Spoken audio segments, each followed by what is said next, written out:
The Todd Shapiro Show. Time to hit the button! On Canada Talks, SiriusXM 167. And now it's time for a cannabis catch-up brought to you by Boveda Inc. Lance Lambert, how you doing, buddy? I'm good. How you doing, Todd? Man, I'll tell you, I wish you could see what's going on and not to sit here and complain about the weather, but I'm being very sincere when I say this. Probably the worst snowstorm I can recall in Toronto for at least, 2.5 days. It's pretty bad.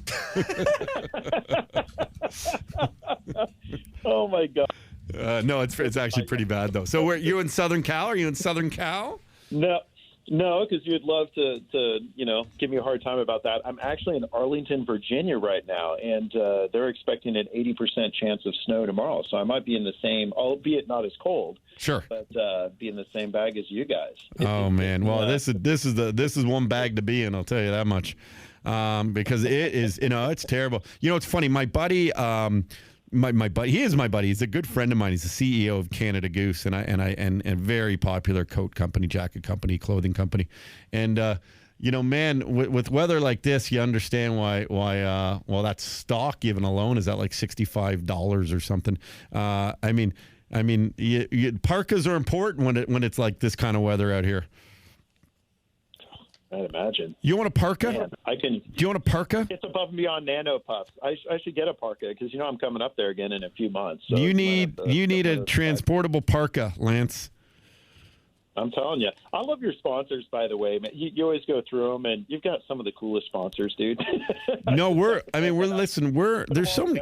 What's happened is my show, like we worked with a lot of like sort of emerging industries, and e-gaming, for example, is crazy. So, we do sort of unconventional ways of promoting products, which is just really talking and getting to know the companies, the structures, the CEOs, the people.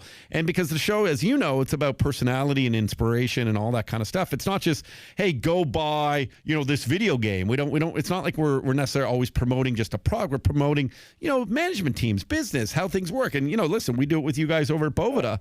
And we've really sort of caught on to something. Like, we're very lucky and fortunate that we can have this long form conversation because you don't get, listen, I love getting to know you, Lance, and your team because there's not a lot of opportunity, even especially in radio, to really know who your sponsors are. No, it's true. Especially in the States, it's just by the way, nod to fill in the blank.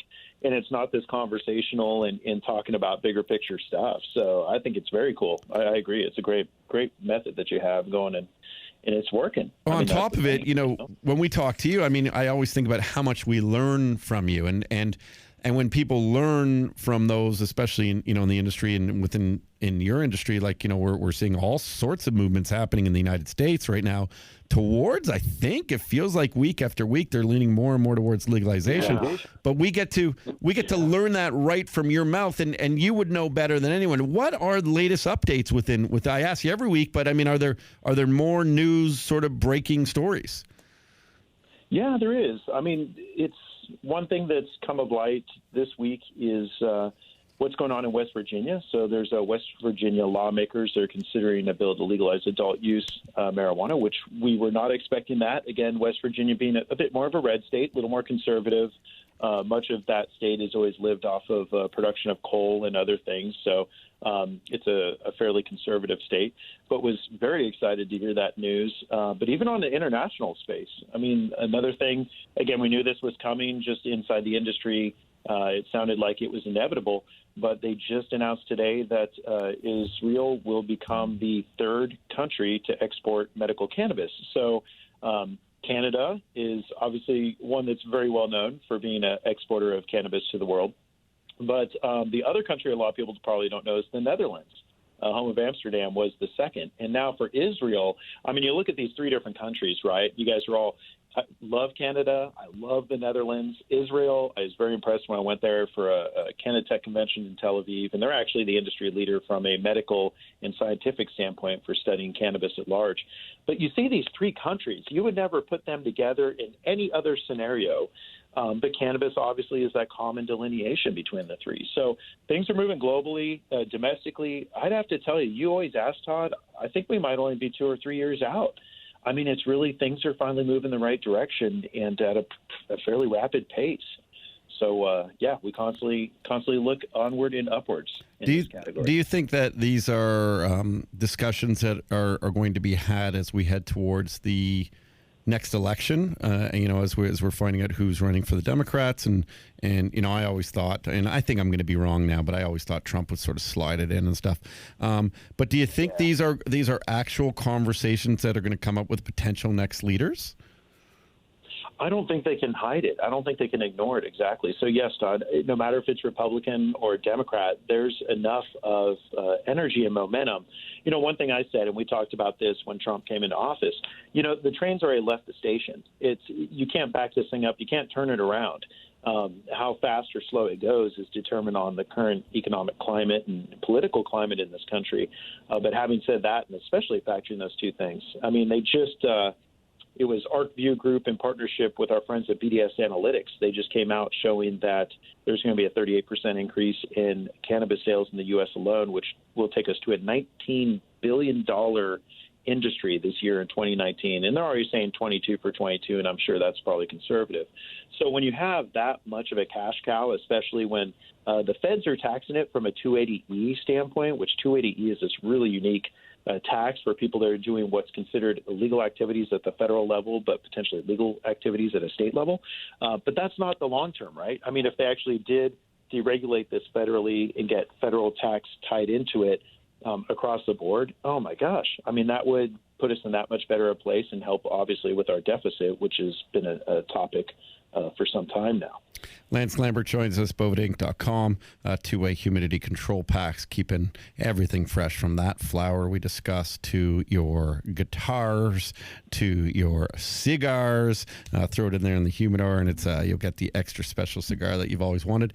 Lance, do you, like, and we don't often talk about this, but I figured I would ask, do you focus heavily on the stock side of things when it comes to marijuana, and are you an investor? And as we hear about this exciting news and this expansion and $1 billion and all this kind of stuff, $19 billion, do you sort of do? I must imagine a ton of people ask you, where should I put my money? It's funny that happened. When I was I had left being director of media at Weedmaps, had not yet come on to Boveda. So I was doing a little bit of consulting, and I was invited out to an investor summit in Las Vegas to speak specifically on cannabis. I had a distributor of 10 years in the industry on one side of me and a grower of 19 years on the other side of me. And that's one thing that came up. Of course, the investors, they wanted to hear the current state of the market at that point. That was, late 2017. And obviously a lot has changed since then. But, every once in a while I talk about, there's a few I keep an eye on. The one that I'm definitely keeping a close eye on north of the border is Aurora. I mean, they're doing everything right. I just see them, and I'm a neutral party, obviously, so I can voice it, but I see them partnering with some really top-notch folks. I mean, every aspect of their company, I have friends that are working with them on the pre-roll side, on the packaging side, obviously on the preserving freshness, they work with us. But that is really, there's other good LPs, but I just see them, and I have friends, everyone that comes back that meets with them goes, those guys are doing it right. They've got their stuff together, and they care. They care about the patient, which is something that, I'm an advocate, being a cancer survivor and a fan of Eastern medicine. I've been a huge proponent for a long time in support of cannabis. So to hear that kind of feedback from other people, they get the same experience I do. So that's one company. Canopy's always in the news. Canopy just got another injection. They're a rocket ship. They're on this whole other level as far as what they have going on, both domestic in Canada and internationally. Another one I'd say I always keep an eye on CANN. That's General Cannabis, which is out of Colorado. Just actually had a bite with the head of the board and CEO the other night, and another group of guys that they've been doing it for some time, and they've just been very steady. Everything they invest in, they've got a Iron Protection Group, they've got Next Big Crop, they've got Chieftain Design. So they've got this portfolio of companies that can help someone getting into this industry from start to finish. So essentially from seed to sale. And that's another one I keep an eye on. But I've got a few investments out there, and some you have to be a little cautious of. It reminds me of my .com days. Some of these guys are coming at valuation of 64 to 72x, and that's a little scary. Won't lie. I mean, that's when you're still waiting for the money to come in and all the rest of it. So But man, it's a good time to invest for people that thought they missed out on .com. At least here, you're investing in a tangible. You're investing in the future, and it's a true product. And they've got the books and they've got the track record to show it. When we were in .com, there's people. Oh, I'm starting a social site. Give me $1 million. It's like, really, what do you have to show? It's an R&D. You'll see it. I've got the web dev team on it now. It's like, little more solid investment in my opinion, because again, it's only going to continue to legalize both in North America and around the world. Yeah, and just a friendly reminder, I'd just like to tell people, obviously do your own due diligence, look at everything. We're not financial advisors by any means. We're just sort of having the conversation. And I think those who know me, especially from the Canada Laughs channel, if they don't quite know me from the Canada Talks still, I've been investing in all across the board, all across the spectrum in the industry for a couple of years. And not going to lie, it's treated me well.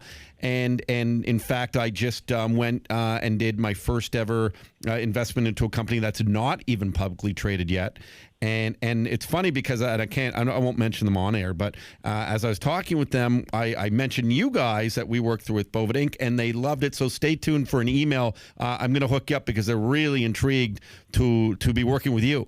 So it's wild to hear about Boveda Inc. because that's one of the products you can talk about because you're not really allowed to promote. You're not allowed to promote cannabis in this country, but you can promote your product. It doesn't necessarily have to be for cannabis, and yet it amazes me.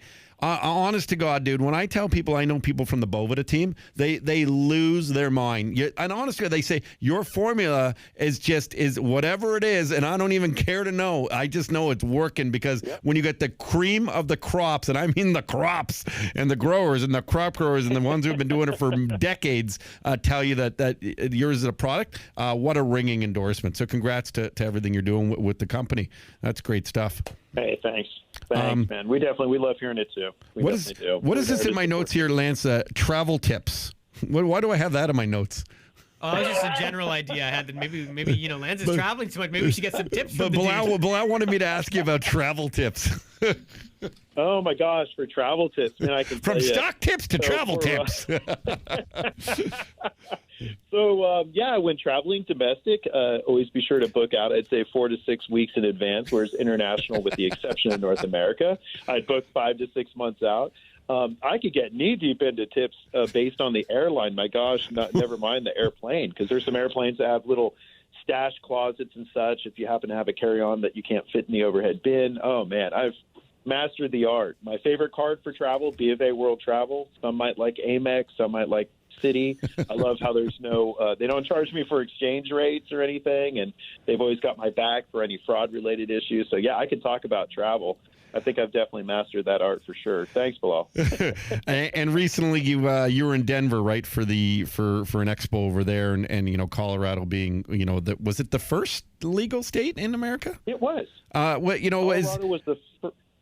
Go ahead. Yeah, it was the first legal adult use state, or what many call recreational. So technically the first legal state, not the first state to deregulate or to decriminalize, but the first legal state was my home state of California with Prop P in 1990, and then that obviously is superseded with Prop 215 in 1996, and then Prop 64 in 2016. So, that's definitely. But Colorado was the first adult use, followed by Washington 6 years later, and Oregon, and so on and so on.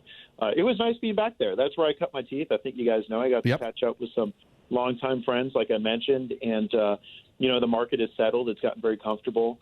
It's dealt with its ups and downs and trials and tribulations. And a lot of the things, again, we've talked about this. Canada has dealt with a little bit of microbe and mold. We get a lot of people, we follow social media. A lot of people are complaining about the quality of flower, and they're actually calling out Boveda to the LPs that aren't using us. And that's not a self-plug. That's proof of the people out there, the consumers, whether it be medical or adult use, knowing that they demand quality. I mean, they really want quality in their flowers, so they're going onto social media and complaining about how it's too dry. And we saw the same thing in Colorado. There's people that's just like, this weed's too dry. I don't even need a grinder. I can crumple it with my fingers. And that's not how it's meant to be consumed. So, it was nice being back there visiting, and the show was stupendous. It was Indo Expo, and they always put on a good event, especially for the growers and people on the industry side.